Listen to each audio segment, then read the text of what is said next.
Hello everyone, welcome to my YouTube channel. आज हम LICAO specialist officer IT के लिए जो प्रीलिम्स एग्ज़ाम हुआ था 28 अगस्त 2021 को, उसका एग्ज़ाम एनालिसिस करेंगे। ये एग्ज़ाम पहले 4 अप्रैल 2020 को होने वाली थी, but due to corona and lockdown ये पोस्टपोन होके सैटरडे को 28 अगस्त को हुई है। ये एग्ज़ाम IBPS ने कंडक्ट किया था और इसकी दो स्पेशलिटी थी, जिसमें पहली थी कि इसमें कोई भी निगेटिव मार्किंग नहीं था। मुझे भी लगा इसमें शायद कोई निगेटिव मार्किंग होगा या नहीं होगा, क्योंकि नोटिफिकेशन में ये मेंशन नहीं किया था कि इसमें निगेटिव मार्किंग है या नहीं। बट जैसे मैंने पेपर स्टार्ट किया तो सामने जब इंस्ट्रक्शंस आते हैं तो वहाँ पे लिखा था कि निगेटिव मार्किंग नहीं है, फिर भी कैंडिडेट्स गेसिंग अवॉइड करें।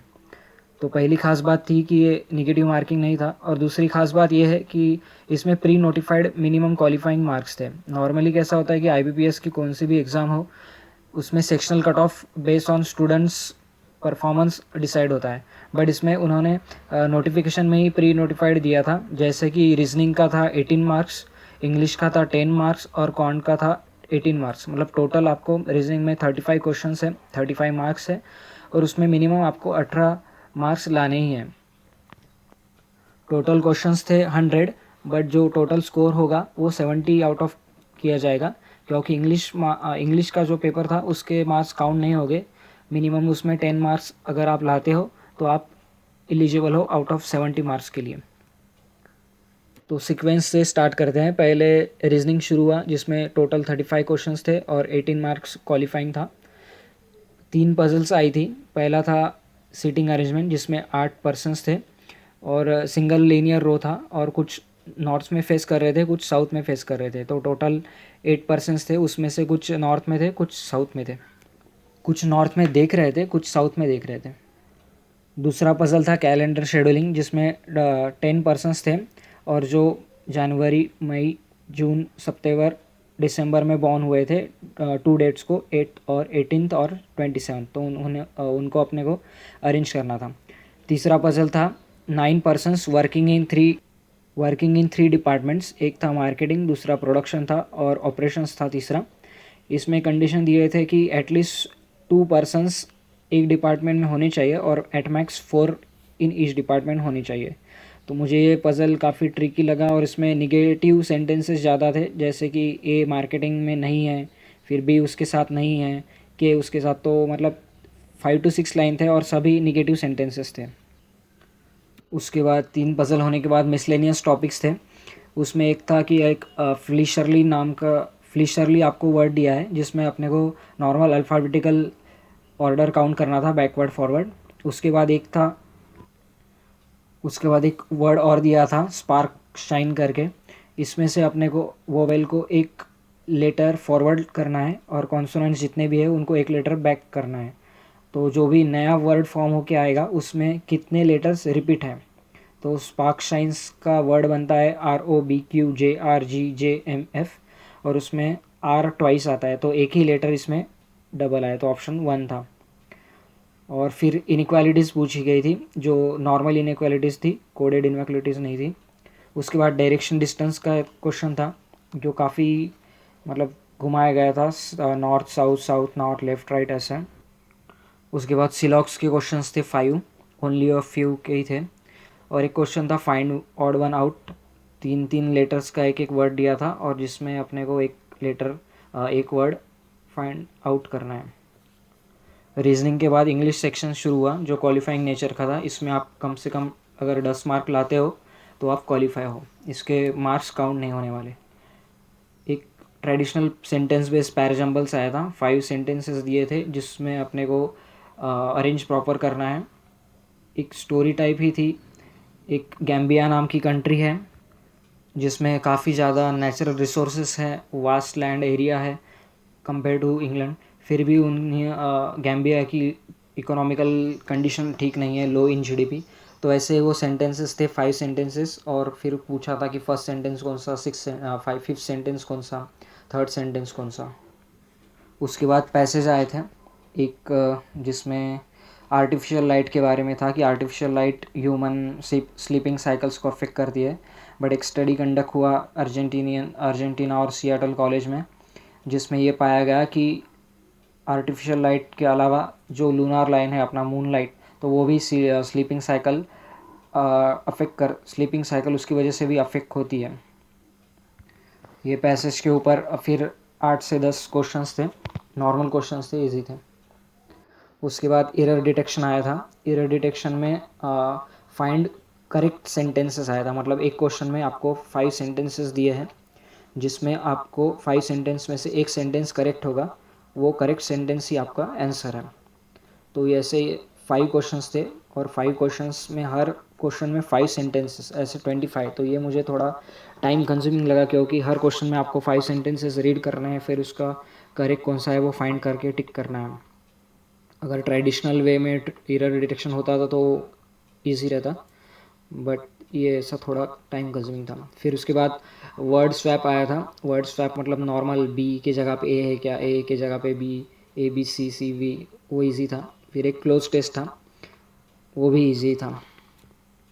उसके बाद क्वांटिटेटिव एप्टीट्यूड शुरू हुआ। क्वांटिटेटिव एप्टीट्यूड्स मुझे लेंदी और टाइम कंज्यूमिंग लगा क्योंकि इसमें एक आया था फर्स्ट क्वेश्चन, मुझे स्टार्टिंग ही जब क्वांटिटेटिव एप्टीट्यूड मेरा शुरू हुआ तो मुझे रॉन्ग नंबर सीरीज़ आई।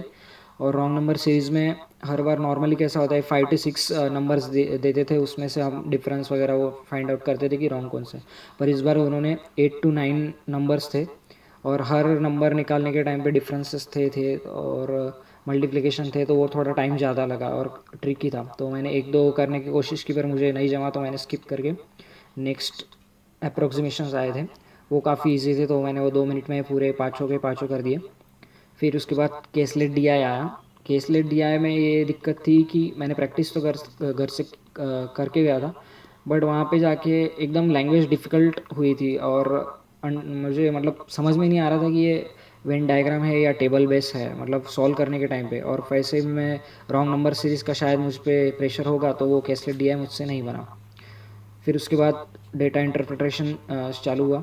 2 डेट डी आईज थे, एक था टेबल बेस जिस पे 5 डिपार्टमेंट्स थे, ए बी सी डी ई, और 5 डिपार्टमेंट में एक कॉलम था जिसमें टोटल काउंट ऑफ एम्प्लॉयज़ दिए थे कि ए में 120 है, बी में 300 एम्प्लॉयज़ है। फिर उसमें दूसरा कॉलम ये था कि percent of employees who don't take weekend off was given. तो मतलब अगर ए में 120 टोटल एम्प्लॉयज़ है तो उसमें से 20% एम्प्लॉयज़ ऐसे हैं जिन्होंने वीकेंड में ऑफ नहीं लिया। ऐसे 2 कॉलम थे, तो फिर अपन तीसरे कॉलम अपन खुद से बना सकते थे कि 20% अगर वीकेंड ऑफ नहीं लिया है तो 80% लोगों ने ऑफ लिया है। तो उस पर बेस 5 क्वेश्चंस थे, पर ये क्वेश्चंस काफ़ी मतलब घुमा के थे कि वीकेंड में इतने लोगों ने ऑफ़ किया है और उसमें इतने फीमेल्स है, फिर वीकेंड में जिन्होंने ऑफ़ नहीं लिया है उसमें मेल्स थे, फिर वो मेल फीमेल बी के टोटल काउंट से कितने कम ज़्यादा है वगैरह, ऐसा घुमा के क्वेश्चंस थे। बट ठीक है, टाइम कंज्यूमिंग थे पर बनाने लायक थे। फिर दूसरा क्वेश्चन एक डीआई में दूसरा लाइन ग्राफ का डीआई था जिसमें 2015 और 2010 के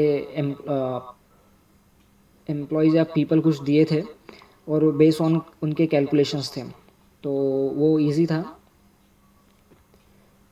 फिर मिसलेनियस वर्ड प्रॉब्लम्स थे जिसमें time and work, ages, trains, boats and streams, mensuration, mixture alligation, profit and loss के क्वेश्चंस थे। एक और क्वेश्चन था जिसमें न्यूमरेटर और डिनोमिनेटर की वेरिएबल टाइप को वेरिएबल दिए थे, और अगर आप न्यूमरेटर को इतने परसेंट से इंक्रीज़ करते हो, डिनोमिनेटर को इतने परसेंट से डिक्रीज़ करते हो, फिर एक वैल्यू फ्रैक्शन मिलता है, वो फ्रैक्शन की वैल्यू है, मतलब टिपिकल रेशियो प्रोपोर्शन टाइप था। फिर उसमें परसेंट डिक्रीज इंक्रीज करके वो आता था न्यूमरेटर, और फिर ओरिजिनल फ्रैक्शन क्या है ये पूछा गया था।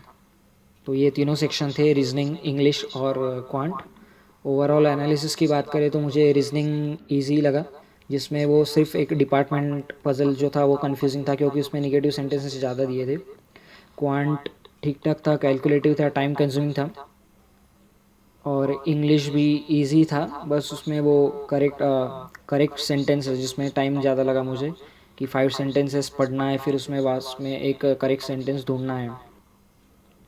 तो कट ऑफ की बात करें तो कट ऑफ मुझे लगता है हाई होगा क्योंकि वैकेंसी बहुत कम है, और उन्होंने नोटिफिकेशन में मेंशन किया है कि एक वैकेंसी के लिए 20 कैंडिडेट्स को मेंस के लिए कॉल करेंगे।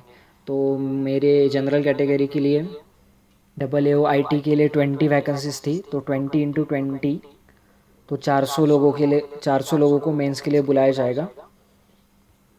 तो कट ऑफ हाई ही रहेगी ऐसा मुझे लगता है। अब बात करें मेरे अटेम्प्ट्स की, तो रीजनिंग में मैंने 21 बनाए हैं, जिसमें मैं मुझे लगता है ये काफ़ी कम अटेम्प्ट है, क्योंकि मैं पज़ल्स में स्टक कर गया था। वो जो डिपार्टमेंट वाला था वो पहले ही मैंने उठा लिया, फिर वो बना नहीं, फिर थोड़ा प्रेशर में आ गया, फिर उसके बाद मैंने पज़ल बनाए। पर रीजनिंग में मेरा अटेम्प्ट काफ़ी 21 ही है, जो कि 27 28 तो एटलीस्ट होना चाहिए था। इंग्लिश मेरा एक स्ट्रॉन्ग सब्जेक्ट है, तो इंग्लिश में मैंने 30 ऑफ 30 टोटल अटेम्प्ट किए हैं, और मुझे गारंटी है कि उसमें मुझे 24 प्लस ही आएंगे। बात करें क्वांट की, तो क्वांट में मैंने 19 ही बनाए हैं, क्योंकि वो कैलकुलेटिव था और रॉन्ग नंबर सीरीज़ वगैरह मुझे जमी नहीं। तो टोटल मेरे अटेम्प्ट हुए हैं 41 आउट ऑफ 70। तो मुझे लगता है होप्स कम है, बट फिर भी देखते हैं कि क्या होता है रिज़ल्ट आने के बाद। मुझे लगता है डिफ पेपर की overall difficulty level easy to moderate ही थी, और अगर कट ऑफ जाता है तो मुझे लगता है कि 52 53 प्लस ही जाना चाहिए एटलीस्ट। तो ये था मेरा LIC AAO IT प्रीलिम्स का एग्ज़ाम रिव्यू। आप कमेंट सेक्शन में बताएं कि आपका पेपर कैसा गया, और इस चैनल को आप सब्सक्राइब कीजिए, लाइक कीजिए वीडियो को, और मैं नेक्स्ट वीडियो डालूँगा IDBI एग्जीक्यूटिव एग्ज़ाम प्रीलिम का रिव्यू। Thank you.